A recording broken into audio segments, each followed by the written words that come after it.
Hello, and welcome to Euraccess Smart Talks. The Smart Talks podcast series is an EU-funded Euraccess project which provides information and assistance to researchers at any career stage. Euraccess supports the EU research area in its ambition to create a single borderless market for research, innovation and technology in the EU. We support researchers in mobility, careers within and outside academia, innovation and entrepreneurship. We strive to increase scientific collaboration between Europe and the world. Hi, I'm Daria, a senior expert at Euraccess National Contact Point in Latvia. And I'm Jovan, a teaching and research assistant from the Faculty of Mechanical Engineering in Niš, Serbia. And you are listening to the Euraccess Smart Talks podcast.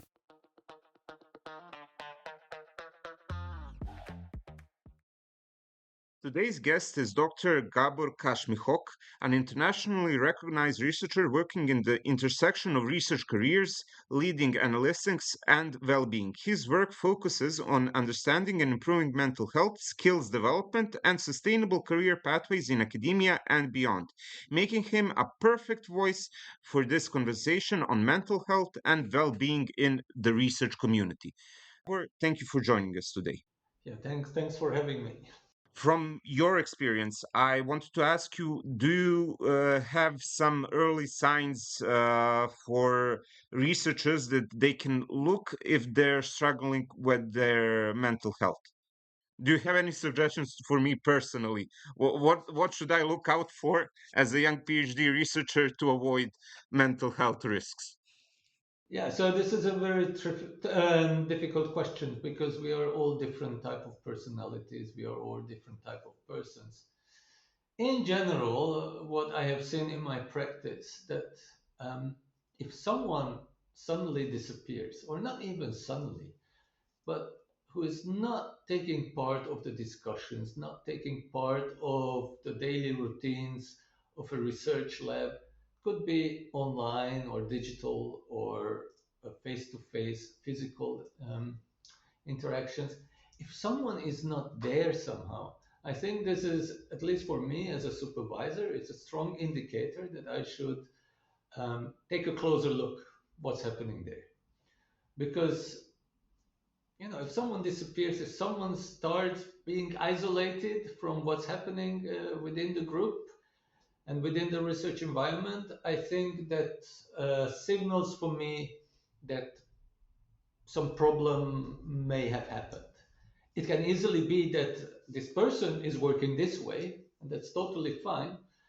But still, if I realize that this lonely behavior happens, then I try to look at it and try to investigate what's going on. And what are the next steps? What strategies do you suggest to your researchers on how they should handle this? What can help them in these situations? Yeah, so this is again a tricky question because I'm not a psychologist myself. And yeah, in the research environment, only a handful of researchers have psychology background, so they can handle mental health or mental well-being related deficits. My strategy as a non-psychologist is actually quite simple. Talk. Let's try to talk to each other. I haven't found any better solution yet. So if the person who is suffering is not willing to talk to me, then I can ask a colleague, or I can advise to that person who is taking distance from the others to try to seek to someone he or she can talk to. Because during these discussions, the problems can be far better defined. Issues can be made explicit. Oftentimes, the problem is not in the work or in the scientific process. Oftentimes, these things are very personal. So this person doesn't have to talk to a colleague, talk to your mother, your best friend. Just talk to someone, get some feedback.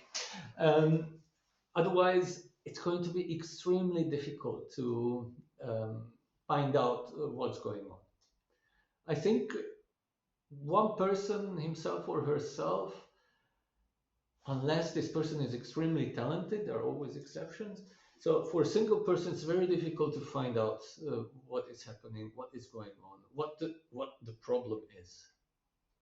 I fully agree, and it's great advice to share some of the burden with your loved ones, with your friends and family, because you usually have more trust in them. Um, Exactly. Taking into account that you're also a PhD uh, and that you have experience with all the aspects of research, what are your strategies, tactics when you have a paper that you need to focus on for a deadline that's quickly approaching, or a grant, or are in some mobility phase and have to go between countries? How do you stay healthy concerning your mental health? Yeah, I try to talk. So I think, at least in my lab, I do my best to maintain a healthy relationship among ourselves. That means there are no taboo topics. So when we go out and have lunch, or occasionally we go out and we are in the pub, I think the quality and the depth of discussion is no different than when we discuss research. What I usually say, and what I also think, that being a researcher is really like a special, very creative profession, which cannot really regulated by really strong legal or whatever regulations. Um, Imagine you try to regulate how a painter paints a picture. You need to create the right environment where very open, very honest discussions about a research problem or research project can take place. Because without these discussions, you cannot deliver the right quality when it comes to research work. But when it comes to ourselves, our own mental well being, I believe we need the same type of discussions. If I'm with my colleague as a lab leader, I'm also there as Gabor. There are no two personalities. It's the same, it's the very same person who is struggling and who is doing research, or who is feeling well and doing research. Both are equally possible. I understand, but going a bit further from that personal aspect, which is very critical, do you have any opinions on institutional procedures, resources, or something else that can help researchers who are struggling with mental health issues? It's actually a quite nice connection to what I just said before, because again, it goes back to understanding what a researcher is actually doing, how a researcher type of job looks like, what are the key ingredients. And oftentimes, institutions and institutional leadership is taking a very administrative, resource oriented view on what researchers are doing. We need this and this amount of research funding, we need to produce this and this amount of papers. Of course, yeah, we need some sort of performance indicators, and we need to be aware of our resources. But when you do the job, it's again, it's a very creative, it's a very flexible way of working. And this is something what maybe institutions have to understand a bit better. It's also what they have to understand bit better, but that many people who are researchers, they identify themselves with their occupation, with their job, with what they do. And this is a very strong identification. Think about how happy people are when they finally uh, get their thesis done and defended. It's like That's giving birth. something I don't know yet. I hope you will, but it's really like something like giving birth. In many countries, in Germany as well, the supervisors are doctor fathers or doctor mothers. Dr. Parents. So it's really a very personal. You have a very personal relationship to your work, and I think institutions should be aware of this relationship and help researchers to co-create. I mean, we are sitting in the same boat, but we need to co-create a research environment locally, which where we all flourish, where we all find our meaning and we create value at the same time. So I think this is critical, and there are a lot of ingredients to this, like paying more attention on onboarding, how you join an organization, what are the first impressions. It's a bit like dating. When you start dating someone, you're also looking for the first impressions. If it's a very personal relationship between you and your work, these impressions are extremely important. And if an organization puts an effort on this first meeting point, that shows quality in my eyes. And So, as a young researcher, what was your experience? Was there a detailed onboarding process? Were you close with your supervisor? How did the path go for you? so that's interesting because I don't know if I was lucky or unlucky, but I did my PhD between Budapest and Amsterdam. And before I started being a PhD, I was already in the lab for many years. First as a student assistant, then I was around as a research associate, very early career researchers, and then I joined the PhD program, a joint program between Amsterdam, University of Amsterdam, and the Corvinus University of Budapest. And, and there was no point in my career where, at least at that stage, where there was a very clear distinction between my pre-academic and academic career. So it was like a normal process. I had enough time to understand what's happening in the lab. Um, I had enough time to understand how people are interacting with each other, what my supervisor wants and how does he think. So for me, it was really a very natural process, if you like, to get involved into my PhD. But funny enough, and this is an anecdote, that my final decision was not a professional decision. So when I was applying for my PhD position to Amsterdam, I knew already that my girlfriend back at the time, who is my wife now, got a position in Amsterdam too.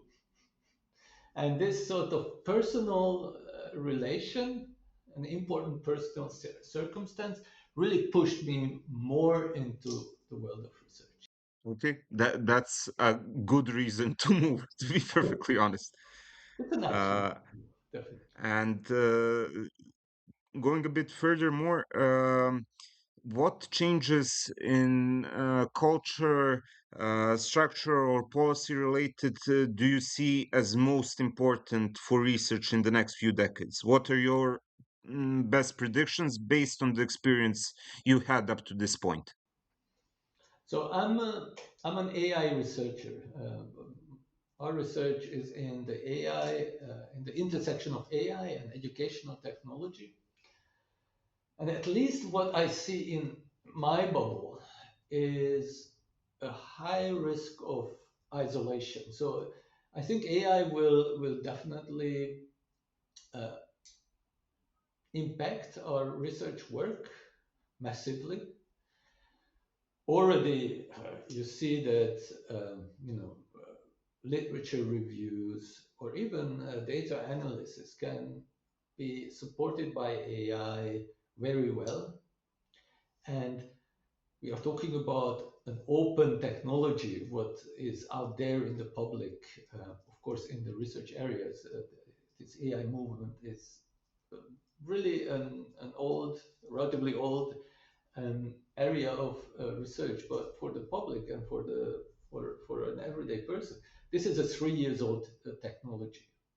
So ChatGPT, I think, was announced 2022, I think, if I'm not mistaken. So the speed of change is really, really high. It's very difficult to adopt. And it's unclear how this will impact our world, but you can already see a lot of positive and negative implications. If I think of research funding acquisition, or how quickly we can write a paper, how well AI overloads our quality assurance systems in research. You see the rising number of funding applications, the rising number of papers, and people are having less and less time because the quality assurance is still, we researchers, we have to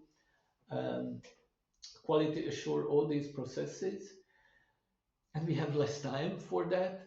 So it could easily be the case that the quality of research will suffer. So there are many, many challenges come with AI, and including how we organize research, how we do research, how we create cultures, research culture or organizational culture in which researchers embedded in, which is under disruption at the moment. Okay, fair enough. And in terms of mental health, do you see artificial intelligence as a possible solution? I mean, I know you spoke a lot about talking, but something that I've noticed, I don't know, that's not talking, but people have started to have more and more trust in AI chatbots, maybe even for those kinds of purposes. I don't know. Yeah, that's a good one. So first of all, I think we are humans and we need to be aware of what our needs are. And one risk what I see in our work, and this is also a big part of the previous section, that oftentimes we work like robots as well. We are always available. We work far more than 8 hours. We really try to improve ourselves very often. But this is what machines are doing. If you compare this to an AI chatbot or a humanoid robot, you can't beat them in terms of being a robot. But then, what are the human skills? What are the human added values to this story? I think this is a very interesting research question, but also a very interesting question for technology development or service development or research culture development. Like, what is the human in the picture? Where is the human in the picture? What are those tasks, abilities, skills, what still humans should do? When it comes to AI advice or when it comes to chatbots, I think these chatbots are quite good when it comes to giving advice on a very generic level. What shall I cook today? How do I get to point A to point B? But even when it comes to psychological problems, and there again, I have to stress that I'm not a psychologist, but my, let's say, educated guess that if you have no access to any psychologist, talking to ChatGPT or to whatever chatbot will help you. So it could help people who have access to, who don't have access to a psychologist or to any services this kind. But if you have access to a good psychologist, or you have access to good quality well-being services, you will not need these chatbots, because the service what you get from a human is probably far better than any chatbot you can get. I fully agree. And to conclude, is there some message that you would like to give to early career researchers who are struggling silently? What would you tell them? How can they solve this? Seek for alliance. Yeah, get someone. What I said in the very beginning, talk to someone. This is step number one. But I know it sounds very simple, and it is not simple at the end, because you probably want to talk to someone who understands you, and maybe you have fears. I know it can be super complicated, but um, I think it's important not to face this trouble on your own. And whatever you can do to avoid being alone in this situation, please do so. Unless you are really an introvert and this is how you want to live your life. Um, and in the academic environment, oftentimes, you find those people. If you cannot find people around you in your academic environment who can talk to you, who can be your close colleagues or even friends, then consider run. So you don't have to stay in that environment which harms you. If you are accepted in a PhD program, you are probably a very smart person. I'm quite sure that you will be able to find a challenging, but also a job what satisfies you in another environment. So also don't hesitate to stand up and leave if this is an option for you. Thank you. I think that's really honest and really good advice. And thank you for joining us today, Gabor. Yeah, you're welcome. Thanks for having me. Thank you for listening to this episode of the Euraxis Smart Talks podcast. We hope that you enjoyed this episode and can't wait to share more with you next time. You can follow us and find more episodes on the Euraxis portal, our social media profiles, or wherever you listen to podcasts. This episode was prepared by hosts Daria Aksionova and Jovan Aranjelovic, editor Isar Peer, and is dedicated in memoriam of Professor Miroslav Trajanovic.